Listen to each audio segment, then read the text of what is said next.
Look, I think it's important if you believe that sport can play a really powerful role in transforming lives and providing opportunities for social inclusion. It seems logical then to exclude half the population from those very powerful transformative opportunities. And you look at who gets to participate in sport and where the bulk of funding goes in this country. Women aren't the beneficiaries of that. So I think it's important when you get the opportunity as a minister in a government to be able to do something about that. And so that's something that the ACT government has sought to do over a number of years and through a number of different mechanisms. A bit of sentiment that, even the ledger a bit.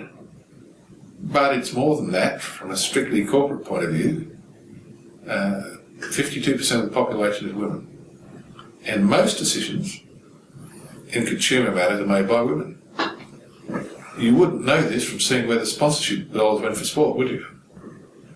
We know that that sponsoring women in sport is good for us in marketing terms. So that's, if you like, selfish. But I have to, not shamefacedly, rather proudly say that there is another side to it too. We do want to support those who are doing it tougher. And we now, I would say, and certainly in the elite marquee sports, spend more on women than we do on the male sports. I think, we've got to take into account that half our population is female, half is male.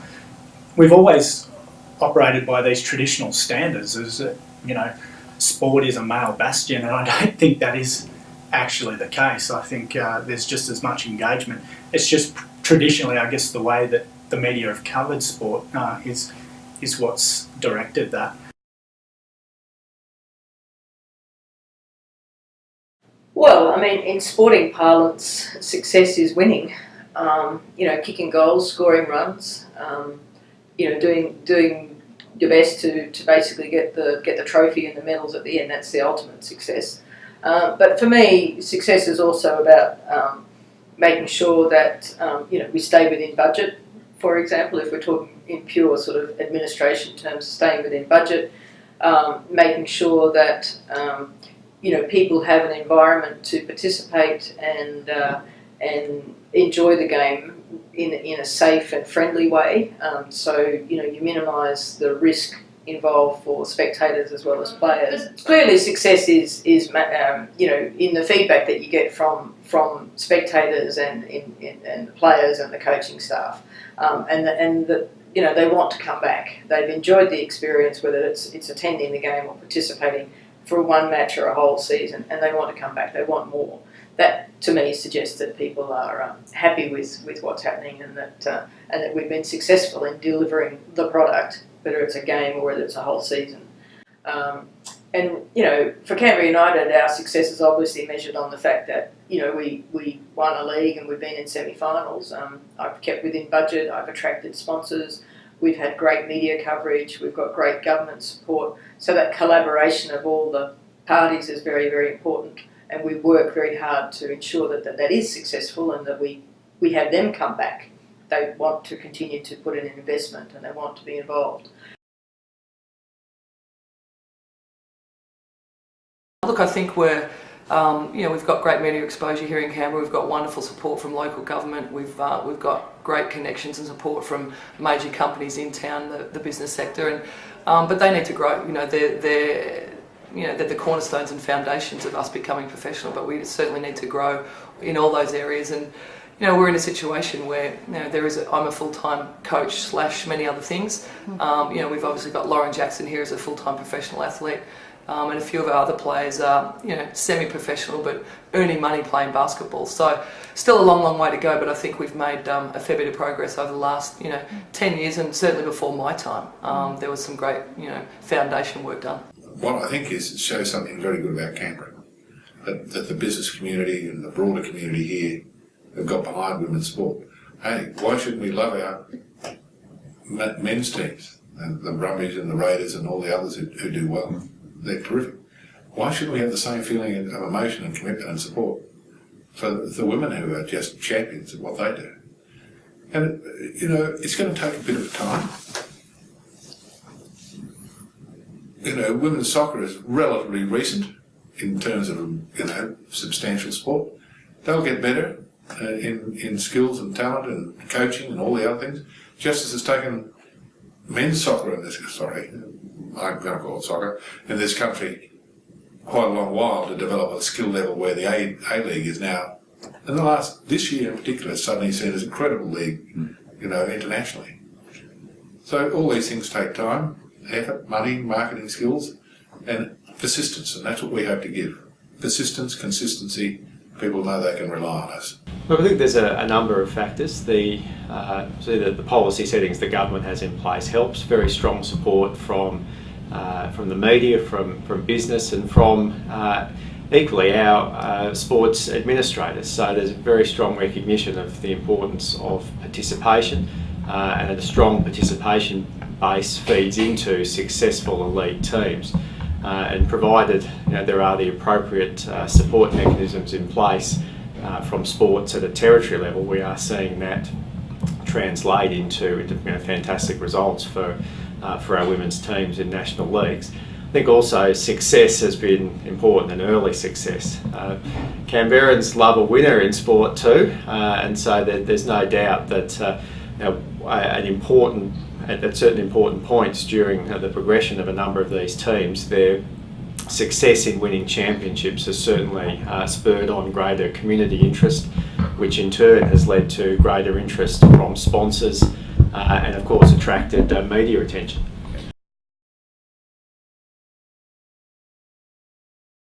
It's very important, obviously, to have the media that can help promote and that they convey a message, and they need information so they can deliver messages on our behalf, and we get great coverage from the Canberra Times, who's also a sponsor, Win Television, and of course ABC, where the games are on TV.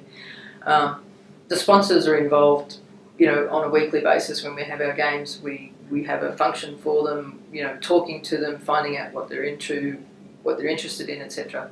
And in Canberra, the government is really important for teams in the National League. We're the only territory or state that has a funding scheme for teams in national leagues, the National League Team Funding Program. And so we, work with the ACT government, Sport and Recreation Services, as well as the Minister and other members of the ACT Assembly, to give them as much profile for Canberra as possible. We are representing Canberra, so it's really important that we behave and that we perform in a way that is of a high standard, so that the image of Canberra is improved and enhanced by everything that we do in representing the national capital. So I have regular dialogue with the Minister for Sport and the bureaucrats, and indeed last season when we hosted the grand final, we had terrific proactive support from the government when it came to traffic management, road closures, a little bit of extra support for security and things around the match day arrangements that were very, very welcome, and they were, as I said, they were initiated by the government. I think how it came about, I think the Canberra Capitals probably need to take a real lot of credit for the way the sporting landscape for women's sport has developed in Canberra. Probably fittingly at the turn of the century, in 2000 actually, the Capitals won their first championship, and I think that gave them a lot of ownership within the community. They've since gone on to win 7 championships, which has established them as one of the more dominant teams in the area. And what you've seen now is teams like Canberra United in the soccer, and they will admit it, have followed that model that the Capitals set. So I think the Capitals really need to take a lot of credit for that. At the same time, while the Capitals were succeeding, you had the demise of male teams like the Canberra Cannons. Also you had the demise of the Canberra Cosmos in the soccer, which meant that the women's basketball and the women's soccer teams actually became the marquee teams in their sport. Coinciding with that, you've probably also got both of those sports, like the women's basketball and the women's soccer, play summer seasons, which means they're not competing against clubs and codes such as the Canberra Raiders in the National Rugby League and also the Brumbies in the Super Rugby. So that they've almost got a bit of a monopoly, and they can actually find their niche market there. So I think that's how they've established themselves. And what you'll find now, I guess, is because of the capital success, that was important. But what they've done is, during that time, been able to establish themselves as a brand so that even in a time like now where they're going through a bit of a lean period, they're still able to call on that community support, and they're still a respected part of the Canberra sporting landscape.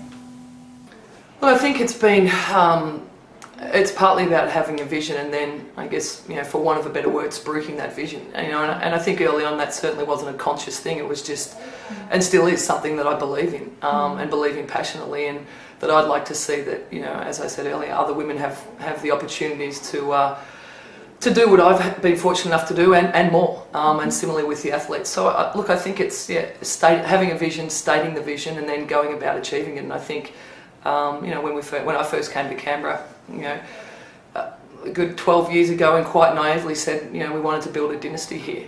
What that exactly meant, I'm not sure, but what it meant to me as a coach was we wanted to win championship after championship, and to do that you have to have some of the best players, and you have to build a great program that can be successful on the court. To do that, you need things around it to attract people to Canberra, and so that was, could we get media exposure, could we get corporate sponsorship that allowed us to do those things, recruit better players to Canberra, help develop Canberra players, and become more full-time and professional. So I think critically that having a vision, stating the vision, and then going about trying to achieve it. What we thought was, if we could get some really top-line names here, people would be able to see what could be done, what they could aspire to. Young basketball players, they could aspire to being the best in the world coming from Canberra. And the same with golf. We brought the best Australian golfers here, and a lot of the best golfers in the world here. And it says to the young people around here, you too can be part of this. You don't have to be male. There's a future for you and to do that, of course, the biggest mistake any sport can make, in my view, is to believe you can do that just by looking after the top level. It all does come from the ground level, and that's why we continue to put a lot of effort in there. Things I think that the government has done, that I've been able to put in place as Sports Minister, that have enabled a pathway for growth for our Women's National League teams. And that's seen a progression through our National League team funding program, which is a tiered program that supports sports at different levels depending on where they are in that development phase. But then equally having a pathway that allows our elite women's teams to receive performance agreement funding similar to our men's teams in terms of the way contracts are structured, the requirements that the players have for community participation. Of course, this varies from sport to sport, and the economics of different sports dictate different levels of financial contribution. But we've put in place a model that has allowed teams to go from very humble beginnings to develop into regular championship winning teams who receive commensurate financial support from government and from sponsors, and who receive levels of media attention that would be the envy of many men's sporting teams in other parts of the country.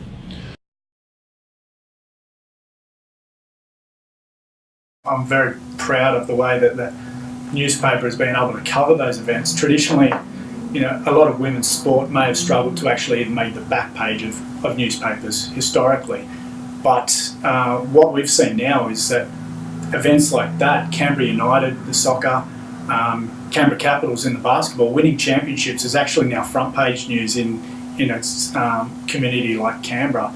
So they're obviously important milestones in the city's development.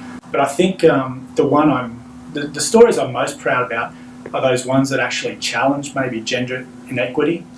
I can bring up a couple of examples. Like recently we've been covering Jessica Bibby, and who's the Canberra Capitals captain, who was challenging the inequity between the WNBL and the National Basketball League, the men's league, just about the inequity that exists, I guess, in terms of luxuries that are afforded, sponsorships, things like that. And I think to bring those to light is actually more rewarding for me. We have a community-based gaming model that means that poker machine revenues proportion of those go back directly to the community, and we've sought as part of that scheme to place a particular emphasis on support for women's sport. So there are bonuses, if you like, for clubs that do direct a proportion of their sponsorship money to support women's sport. They get extra credit for that against their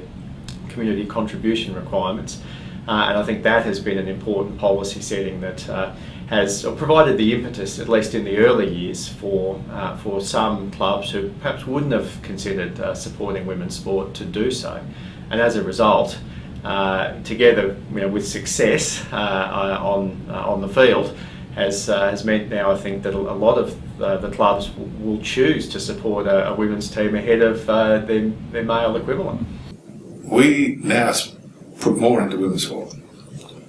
We support the principal sponsor for the women's soccer team, which won the premiership last year in the Australian Premiership. We support the Canberra Capitals famously. We support and started a women's golf tournament here, with which you're very familiar, and it's led to the Australian Women's Open being here next year, which is a world event now. We're just trying to do more in that area all the time. And indeed, I think we've played our part along with government and many others. I think Canberra leads the way in women's sport now. Media and in the government and in bureaucracies, and it's important to work those networks, not to abuse them, but to manage them. But I think that access, whether it's being able to get to a game or being able to get some funding or being able to get a little bit of media coverage, that's really what needs to be exploited in some other cities. I think it would probably be replicable, able to be replicated within regional centres like your Ballarats or your Townsvilles, and probably Townsville would be another good example of it's a great sporting town. They've got teams in national competitions, and people want to be engaged in that. It's entertainment. It's something to do to go to a sporting event. I've said Townsville. I think really there should be the same sort of thing in Adelaide, and possibly even Perth. They're comparable cities, maybe a bit bigger and more people, but you're still talking to the same 2 or 3 people in the media, the same 2 or 3 key bureaucrats that you need support from, and probably a handful of sponsors. It's not hard, but it's persistence, and it's information, and it's about making sure that you keep those people, as I said, informed. The information and communication is important. No, I mean, I think my view is that regional centres are a great place for women's sport, and not that major cities aren't, but I think there's Canberra's unique in a whole lot of ways, but I think regional centres, we're seeing that in women's basketball right now, are finding ways to really get entrenched into the community, both with as I said earlier, local government support, corporate support, and where there aren't some bigger male teams. Here in Canberra, certainly we've got the Brumbies and the Raiders, who are the big brothers, and certainly are the well funded and male sports, but I think a lot of people in Canberra would perceive that we sit, alongside them, even though we don't have their budgets and we don't have some of their profiling. We certainly, if people are talking about Canberra's teams, they'll talk about the Brumbies, the Raiders, and the Capitals, and then obviously our other teams that are building their profiles as well. So I think a regional model is a great one for women's sport. Not to suggest we shouldn't be in capital cities, because I think we need the two, but I think the unique nature of a smaller size city, people looking for something affordable to attach themselves to that's really community connected.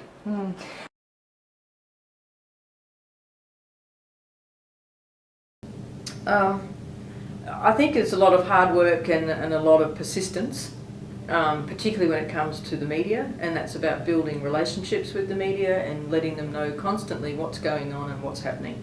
Don't assume that they know, and don't assume that they're going to pick up the phone and ring you.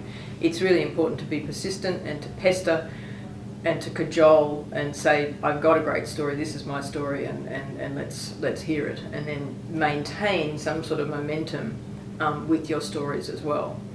And with sponsors, I think it's really a matter of seizing some opportunities and looking for low-hanging fruit, not going for the big $100,000s of dollars, but the 20,000s or the 30,000s that you know some businesses might be able to afford.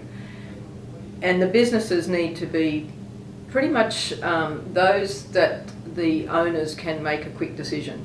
So you're not having to go up through the ladder of management to finally get a decision made by somebody in head office in Sydney or Melbourne or something like that. But go for some local companies where you know there might be an appetite to support a great team or a great product, whatever it is, an individual athlete, and meet with them first to find out whether or not there's interest. And if there's interest, then what is it that they're looking for in the return for 5,000, 10,000, 15? What can they afford?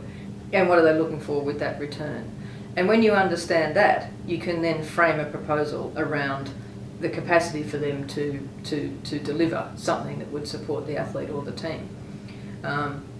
With Canberra United's first sponsor, the CFMEU, I knew that they were sponsoring a men's football team in a National Rugby League winter competition.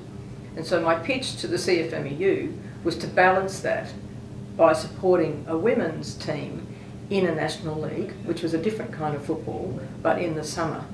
The Canberra Raiders are a green team, Canberra United is a green team. So the fit was kind of nice, and it was just balancing up and appealing to their social justice and their social equity consciousness that this would be a nice fit to support a men's football team in the winter, even though it's rugby league, and a women's football team in the summer.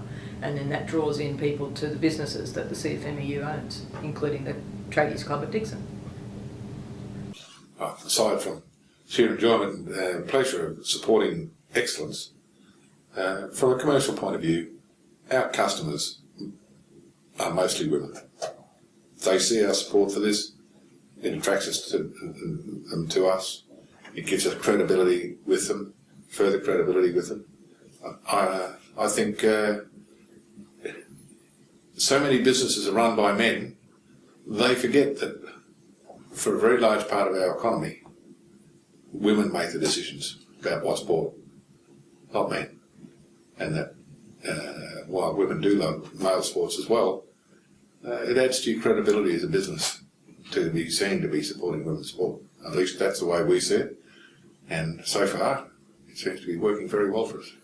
Yeah, look, I mean, I think it's, first and foremost, I'm a basketball coach. That's, that's what I've done for 20 plus years. But in women's sport, you've got to be probably more than that. You have to have other strings to your bow. And I think it's finding what other expertise you can build and grow that can add to your organisation or your club. It might be a strength in teaching development, it might be in the media, it might be in sponsorship selling, whatever it is that's either you have a bent for a skill set that's suited to it, because you have to wear 50 hats. And as I said earlier, the driver for me was I wanted to win championships as a coach. So you need the best team to try and win championships, and to do that you need funding to recruit them to Canberra and to pay them professionally. So that was the driver for me. Plus I'd been fortunate to be in an organisation, the Sydney Kings organisation, that was very focused on marketing, sponsorship, selling the game of basketball. I don't know, I'd say the expectation of my job in Sydney as a coach was more of that than coaching from an executive level.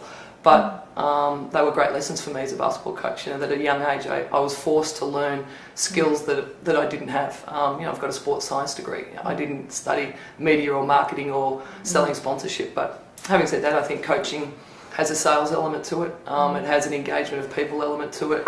And you've got to have a vision for your team. And I think having a vision for your club or your organisation is just as critical as having a vision for your team. Well, there's a very pragmatic answer to that, and that is that all of my ministerial counterparts in other parts of the country are all local members, all have constituents. Women make up more than half the population, I think, in every jurisdiction but the Northern Territory. So there's a very powerful electoral lobby if it's well organised. I think the other thing really also to highlight there is the benefits of participation, and from a public policy perspective, we know the benefits of living active and healthy lifestyles. So I think there's a great story to tell around lifting participation.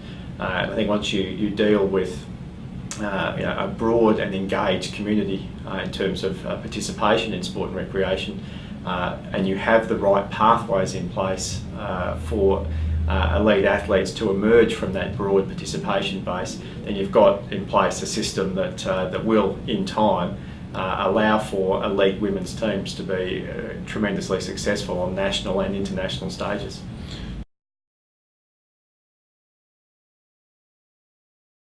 You have to identify, I mean, it's the two things that are going to lift women's sport are you must persuade business, government, and the media that there's something in it for them. That's a very selfish way to look at it, perhaps. You can't just be nice. It must be because persuade them that they've got some, this is a way of implementing a sense of community obligation, but that it's a great marketing opportunity if you do it well. It's a terrific marketing opportunity if that's the sort of business you're in, where you're selling consumer products. It's about language. You don't really hear people talking about men's sport. People talk about sport. And you assume that that sport is the men's sport. You don't hear about the men's rugby league team or the men's hockey team or the men's basketball team. It's just, the basketball team, the hockey team. And then it's only when you start talking about, gender and then it becomes, it's women's sport. Well, to my mind, when I talk to players, I try to encourage them to, tell people that they actually play football. They don't play women's football. They play football or soccer. It doesn't really matter what we call it, as long as we know what we're talking about. So, when they're involved in other sports, I would encourage the athletes to say, well, I'm a basketballer. I'm not a female basketballer. It's obvious in most cases that they're female. So, I'm a basketballer, I'm a hockey player, I'm a footballer. So I think, unless we start a little bit of a campaign to get people to specifically say, well, it's the men's sport, it's the men's hockey team or whatever, then we should just drop the prefix and just say, well, we play soccer, or I play sport. I don't play women's sport. Look, welcome to Canberra. I hope you get something really valuable out of today. Canberra's an inspiring place. It's been great for women's sport. Hopefully we can get our heads together and come up with some great ideas for the future of women's sport, both in Canberra and in the country. The other thing I'd add to it is that I think the success of women's sport in Canberra owes a lot to the strong leaders within those sports, the women's sports. You have people like Heather Reid, who's CEO of Capital Football. You have Carrie Graf, who's the Australian Opals coach, but also the Canberra Capitals coach. People like that have been invaluable to promoting women's sport. They've driven it. They've had an agenda. They want to see women in sport basically on the back of sports newspapers. They want it to be at the top of the agenda. I can give you a perfect example. I actually started covering the Capitals. My first role at the Canberra Times was as a basketball reporter. Overlook my height at the moment, but that's what it was. And I remember covering the very first championship of the Capitals back in 2000. And in those ensuing years, the Capitals were very successful. They were making grand final after final. They were winning championships. And I recall one time, after they'd won a championship and they were on the front page, they were on the back page, they were probably the next 3-4 pages in as well. So it was blanket coverage of the Capitals winning this championship. And I remember going to some celebration event in the following days, and Carrie Graf coming to me and saying, "Oh, that was fantastic coverage, but can you tell me, what would you have done if the Canberra Raiders had won the premiership?" And I just thought that perfectly summed up how they are setting the agenda and how they want to set the bar high for women's sport. They don't just want to see it take one step.